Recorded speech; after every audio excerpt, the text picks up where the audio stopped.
Hello, welcome to the weather update. It is 10 o'clock, March 29th, 2021, and we had some clouds to start and then some clearer skies later on. Yes, I was at Deer Park again, because the sun was out, but it was very windy in the morning, and it got a little better later on, and we had less clouds and more blue sky, and then the sunset was really something to see. It's the sunset here at Hicksville around 7:11. That's when the train is now because we're back to the regular schedules, but times out perfectly because you get to see the sunset.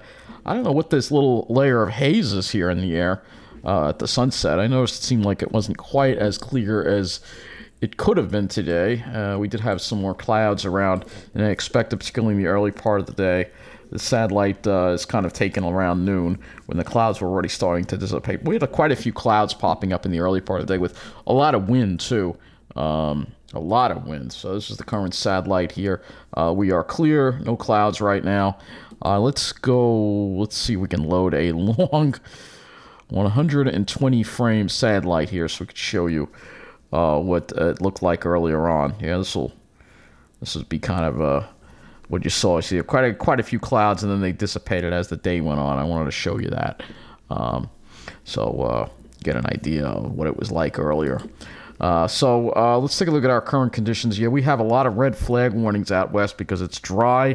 There's high winds, some really high winds over here. Oh, we have some 54 mile an hour. Look at all these wind gusts going on out in the west right now with some of these conditions. So that's why there's a red flag warning in effect there, 50 to 60 mile an hour winds. And that's yet another storm that's in the center of the country right now. But for us, we're dealing with fair weather right now, not too much wind. Temperatures in the mid-40s across Nassau County, and over Suffolk County, it's a lot colder. 31 in West Hampton, not surprisingly, irradiating there pretty good. Clear night, low dew points. But the dew points, and you'll see the dew points are in the 20s, so low dew points. City, of course, holding on to the heat with the urban heat effects, still around 50 there. And we're seeing that radiational cooling as well in New Jersey, 36 in Toms River. The winds have really dropped off, but compared to the way it was earlier, it was quite a bit of wind. So let's take a look at what the high temperatures were today across the area here. Temperatures in the mid-50s today. Wasn't all that cold, even though we had plenty of wind. We still managed to get up into the mid-50s, which may be a little bit above normal. I'll have to check the climatology on that. For Long Island, mid-50s, and the same thing for New Jersey. Mid-50s there. Actually, more like upper 50s, it looks like. I see a 58 in Whiting and a 55 at the Miller Air Park. So, like I said, not all that cold today. The air mass is not that cold. It's just a lot of wind. And we had a lot of winds that we're gonna go over that too in a minute. A lot of winds, so we're gonna take a look at the what it was like during the day, because like I said, we had some pretty strong wind gusts. Now the winds have dropped off. This is Farmingdale, but if you look at things earlier this morning, we had winds gusting 30 to 40 miles an hour at Farmingdale, and the same thing could be said for West Hampton as well. So we had some really strong wind gusts during the day. West Hampton really some 43 mile an hour wind gusts right around 1 p.m. there. So another 43 mile an hour gust around 11 a.m. Not great weather for hiking until the afternoon when the winds let up a little more. But other than that, it was a pretty windy day across the area. And so let's go take a look at what happened last night in New Jersey here, because there was a strong straight line wind event. So these are the reports here. We're going to look at the latest report here from the Weather Service here, their public information statement on what happened with the reports of damage in that Neptune area. So the National Weather Service in Mount Holly received numerous reports of damage caused by a line of showers and thunderstorms. This was last night that moved through the region. Several wind gusts of 60 to 70 miles an hour were measured across southeast Pennsylvania, Delaware, and New Jersey. Based on the analysis of the damage, radar data, and coordination with local emergency management and eyewitness accounts, it has been determined that all damage reports received so far were due to straight line winds, and this includes Neptune Township in New Jersey, where the very preliminary accounts from first responders on Sunday evening led to the speculation of a possible tornado. I know that some sites were saying it was a tornado. But we had to wait and see until the investigation was done. There wasn't a funnel seen, and damage in that area, including to the roof of the America's Best Value Inn, was consistent with straight line winds of around 70 miles an hour, which caused the roof to peel off. So these were severe thunderstorms, and like I said, straight line winds can be just as damaging as a tornado, and sometimes worse because they're over a larger area. So this is another example of what happened there. Now we go to our area. Let's go ahead and look at the wind reports from our National Weather Service here. I'll move this over a little so you can see that. All right, so we have wind gusts in the 40s in Connecticut. That's not too impressive, but once you get into Nassau County, 57-mile-an-hour wind gust. That was actually this morning in Bayville, 57-mile-an-hour wind gust. And look at this, Stony Brook, 3:34 in the morning, 79 miles an hour wind gusts. All right, this is at 159 feet, but still very impressive. Eaton's Neck, 75-mile-an-hour wind gusts. That was at 71 feet. Great Gull Island at 50-mile-an-hour wind gust. Tappan Zee Bridge at 51-mile-an-hour wind gust. In Groton, Connecticut, 53 at the Maritime Station. Robbins Reef, New Jersey, 53-mile-an-hour wind gust as well. Some really impressive wind gusts this morning. And I want to actually go back to the Weather Service site because I want to. They didn't put up the rainfall, so I'm curious to see how much rain. All right. Fires are igniting. So this is actually, let's take a look at this here. This was also tweeted by the Weather Service. They say that there are fires igniting in Missouri and Arkansas. Wow. Okay, so there are fires. Even after all those storms, I guess. That's odd with that. So they're saying that there are fires igniting here. On the MODIS. This is the MODIS. I don't know if that's not the MODIS satellite, is it? Well, the one we just looked at. Let me go back to this for a minute here, because it seemed like there was a little bit of haze in the air, and I'm wondering if that was from fires. I don't see any fires on this. Oh, there they are. Yep, there they are right there. You can see them. So, yeah, we have smoke plumes here. This is in, if we put the place labels up here, Arkansas and Missouri. Yep.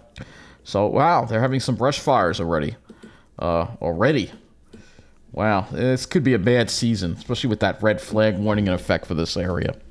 So what I want to do is I want to go to the, you can look at this, the local past weather here, and we'll look at the rainfall. Actually, we'll look at the high temperature for today, because again, I got to go to the public information statement for the rainfall. So Central Park was 54, normal's 54, so we're around normal today, not below normal at all by any means, which is what I'm looking at right now for this.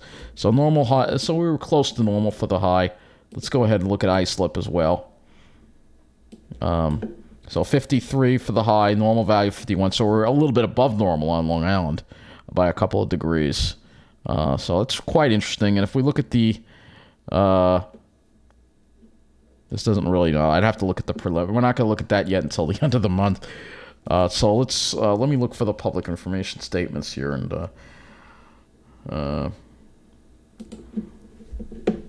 get this, because there might be some rainfall reports in here. Let's see. I don't see any rainfall reports. I'm kind of curious as to how much rain fell last night in those showers that we got. They're not putting that up there. All right, well, let's see. We'll look at West Hampton and see how much. All right, it was only, I guess, wasn't that notable, that line of showers. As far as the rainfall produced, the bulk of the rain was with the warm front, not with the cold front. Okay, now that we're done with all the past weather, let's talk about what's going to be happening. Let me go back to... Nope, that's not what I want. Not what I want. Go back to this and look at the upper air pattern as we head into this week. So you can see we do have that ridge building in the east. So it means milder weather for tomorrow, but then here comes the next trough. And this is going to be a storm right here that's going to hit. A pretty strong storm again Wednesday night, Thursday.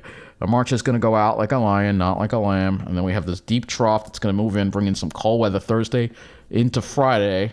And then it slowly moderates to the weekend, and then another ridge will develop by then. And then you see some more troughs moving along. So it's kind of an active pattern here. Look at the European, same idea. This is the European here, and see that trough coming through. So that's going to bring in, the Euro is actually, oh no, that was the trough that we just had.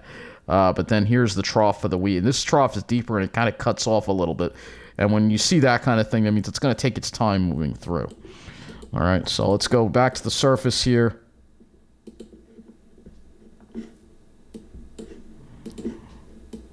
So we'll have the high pressure over us, slowly moves offshore tomorrow, so we'll start seeing a south wind, warmer temperatures tomorrow with that south wind. And then here comes the next low pressure system that's going to develop in the east here. And you can see we're going to have to see if there's any more. There may be more severe weather with this again in the south. And we'll have some more rain moving into the area Wednesday night. And it's going to last through Thursday morning. And like I said, it's going to take its time because there's going to be a low developing along this front that's going to be deepening. And then the low is going to take its time moving out. So we're going to be stuck in the northwest flow, a cold flow for Thursday, later Thursday into Friday, and probably windy too. Then the high pressure builds in for later on in the week. And then after we're done with that, we should have a nice period of dry weather, at least into the middle of the second week of April. So let's go look at, or should I say the first full week of April? But anyway, let's take a closer look at what's going to be happening now as we get into tomorrow.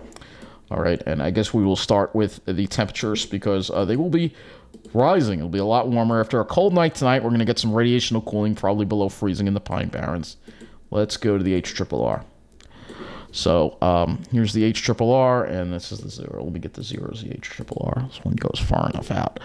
So cool night tonight, and then we recover. Really warms up tomorrow. There will be a sea breeze. It'll probably keep Long Island from getting much above 60. Jersey, you're going to get well into the 60s, maybe 70 tomorrow.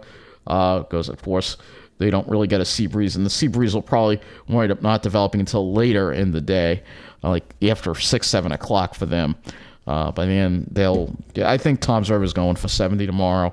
For Long Island, probably around 60. Not as cool tomorrow night with the south flow. And then for Wednesday, we got another surge of warm air coming up again. Warmest in New Jersey, cooler over Long Island with the sea breeze. And it will be some humidity with this, too, as well. We'll go ahead and look at the dew point. And you'll see that the humidity will start coming up for Wednesday. And that could mean more heavy rain again. And we'll have to keep an eye on the threat for strong heavy showers and severe weather again, because that we could see a repeat of that. But right now, it's too early to tell exactly what's going to happen. We'll have a much better idea tomorrow night as far as that goes.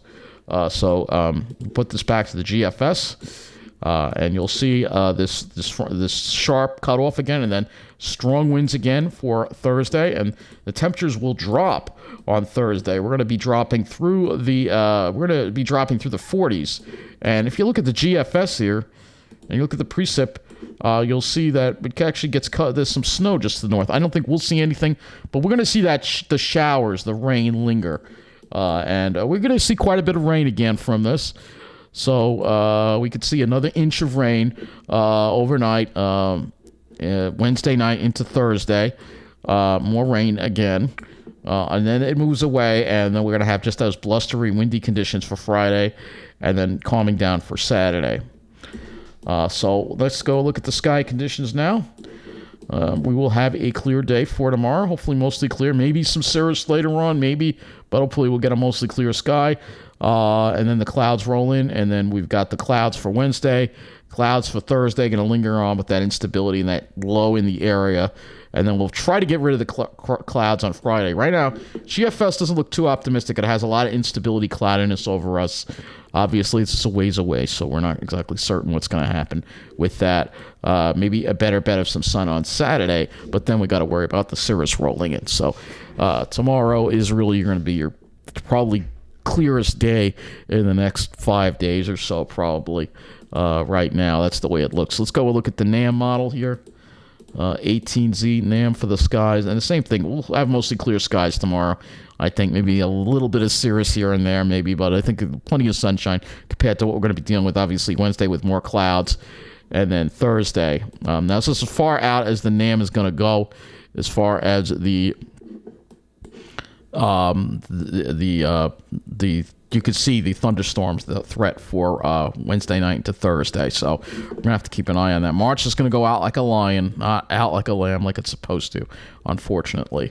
Let's look at the RGM for the skies. Let's go ahead and look at that. So tomorrow we should be fairly clear. Clouds, plenty of clouds, maybe some sun in the morning Wednesday, but clouds quickly roll in. Thursday, we're really not going to see much sun. There's just a lot of clouds around. And then hopefully Friday we can get rid of the clouds. This low is going to be slow to move out.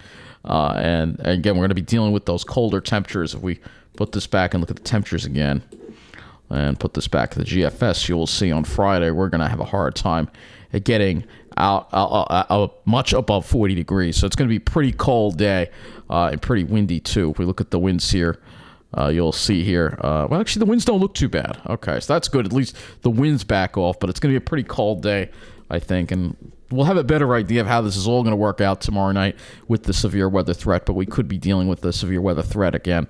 Let me just go to the Storm Prediction Center here, and let's take a look at that severe weather threat right now. Storm Prediction Center. Here it is. Let's go ahead and look at that. So you can see he has fire plains and southern high plains as critical fire weather conditions. All right. For us, nothing for today as far as severe weather goes. There's a marginal risk for in the south tomorrow, and then as we move along to day 3, that's when I think things get a little more interesting here with the marginal risk now getting and you can see how it's kind of going up the East Coast. Not as enhanced as it has been, at least, but things change. So we're going to have to keep an eye on this, and we're going to have a better idea about the severe weather threat tomorrow. But all I could say is by tomorrow night. But enjoy tomorrow. It should be a nice day. And the high temperatures, so we'll go ahead and look at the Ventus sky here for our weather tomorrow. There will be a sea breeze tomorrow, but before that sea breeze gets in, we'll probably be warming up quite nicely, probably close to 60 degrees, especially in the North Shore, middle of the island. South Shore, you'll probably be in the 50s. Jersey, you're going to probably go for 70, I think, at Toms River. I think you're going to be going for 70. This always underestimates it. So, but there will be a sea breeze tomorrow, which will keep Long Island cooler. You can see the arrows coming from the south. Whereas in Jersey, you're going to get up to 70 degrees. So that's going to wrap up this weather update. Take care, and thank you for watching.